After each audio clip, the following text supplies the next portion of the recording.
Hi, and welcome to Gaming Alone, where I play and review solo games because no one else will play with me. I'm Brian, and today we'll be talking about games that actually fit in your wallet.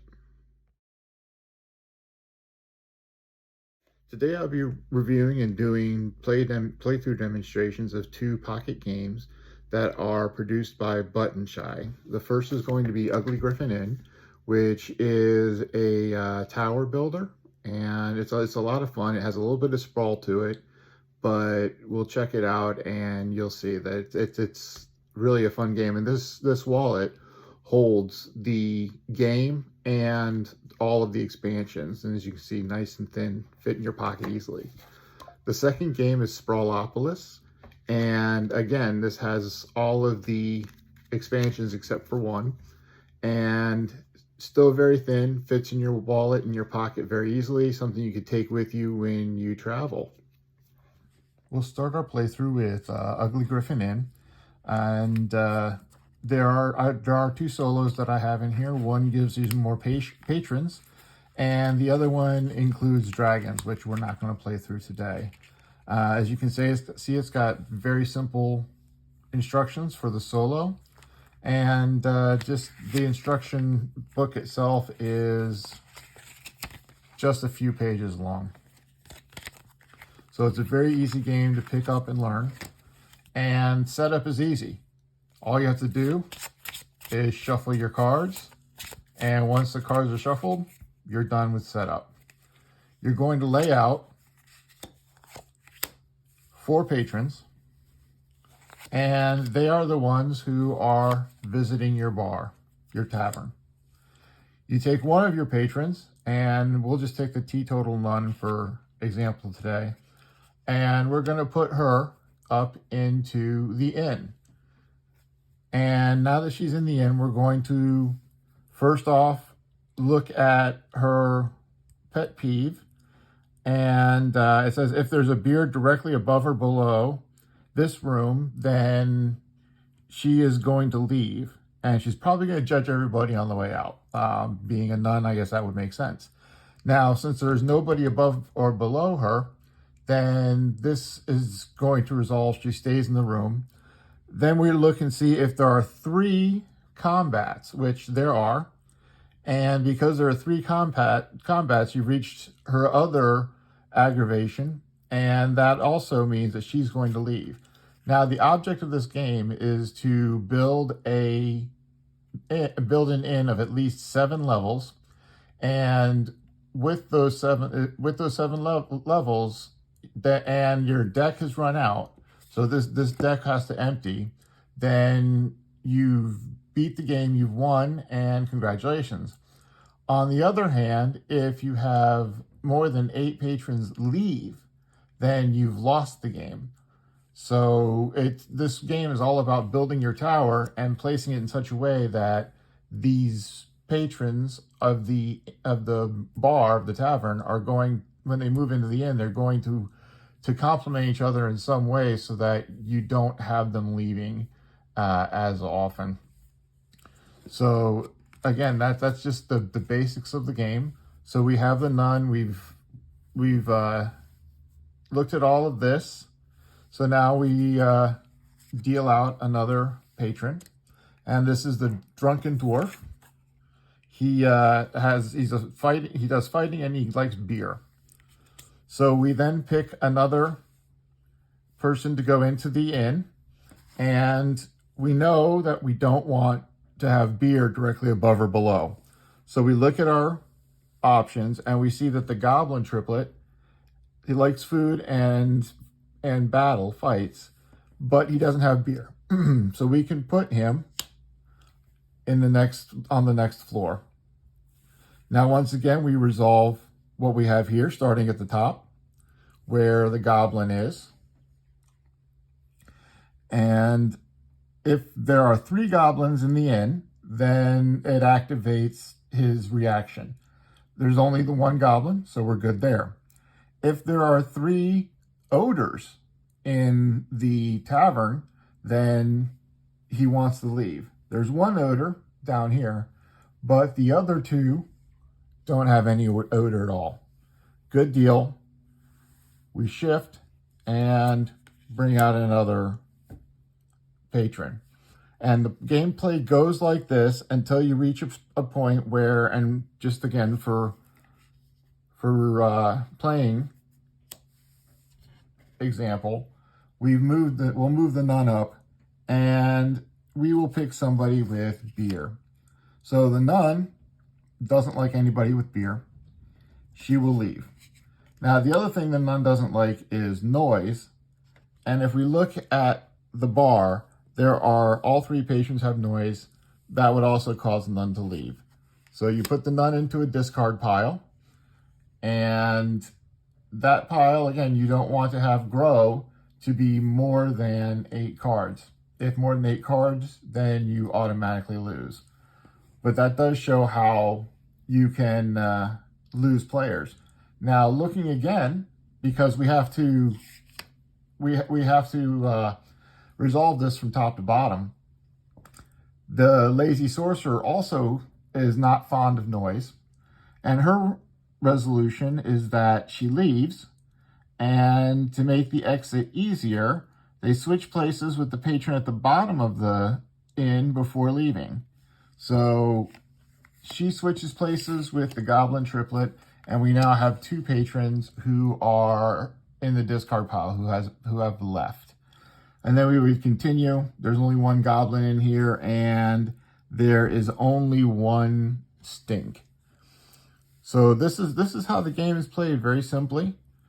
And you move on again. Cleanup is just as easy. You take your cards, take your discard pile, put them back in the pile, and then you slide them back into the wallet, and you are done. Boom, cleaned up, moving on.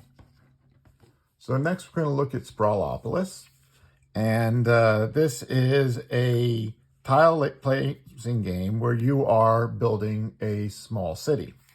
As you can see, I do have some of the expansions here, but we're just going to play the core game. And again, it's easy as can be to set up. You take it out of the wallet, put it off to the side. Again, the instructions are very simple, just a few pages long. So the way this works is you, again, just shuffle the cards.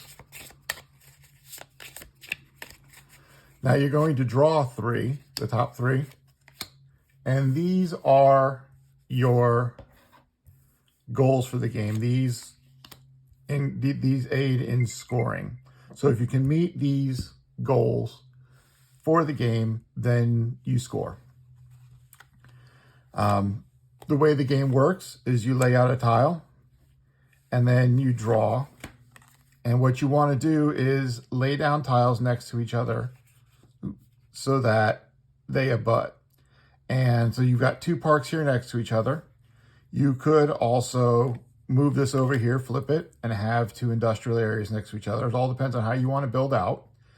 One thing you should note is you got to look for roads. And when you have a road, that negatively impacts your score. You're going to have some sort of road on every square, but if you can cover the road, then it's gonna, you'll have fewer. So we'll put this here so it's next to the commercial area. Next card. I think we are going to build into the park. We'll put that there. And again, there's roads, so we'll want to get rid of those if we can. And we'll do that by building more onto the park. And this is how the game goes, tile by tile. And we'll put that here. Now, when you have roads that span more than 1 card, it only counts as 1 road. So that does help somewhat. And again, we're going to build into a park and just continue building as you go. Let's see here where I want this to go. We'll put this here. So it builds onto the park and the residential, or the industrial, or the commercial area. So once you've played the game, it's going to look like this. As you can see, this does kind of start to take up some table space. So scoring this, you're going to look for blocks of areas. So you have a block of parks, that's going to give you points. You have a block here of commercial, that's a residential, that's going to give you points. You're going to lose points for these roads, but you see here, if you have commercial block in any one row or column of your choice, then you get a point. So do we have a commercial block? We do. We have these two. So we get 1 point for that. For here, you get 1 point per park block in your city. So we have 1, 2, 3, 4, 5, 6, 7 park blocks. But we get -3 for each industrial block. And we have 1, 2, 3, 4 industrial blocks. So we would then calculate the points there. And then with the burbs, you get 1 point per park adjacent to your largest group of residential blocks. So our largest group of residential block is here. We have 1 park block and 1 park block there, so there's a point. But if there's an industrial park block adjacent to your largest group of residential blocks, which we have, then you would lose 2 points. So you build up your score and you try to outscore yourself, and that's the idea of this game. Unlike Ugly Griffin Inn, where there is a win-lose condition, this one is points-based, and you're going to try and beat your own score. So it's definitely two different methods of ending of the game end, and some people prefer the type of like a Euro game where you're not battling anything, you're just simply accruing points, and then you're trying to beat your own score. Other people like the other type of game, which is kind of has a battle to it in the sense that you have those irritations that have to be resolved, and has a definite win-lose.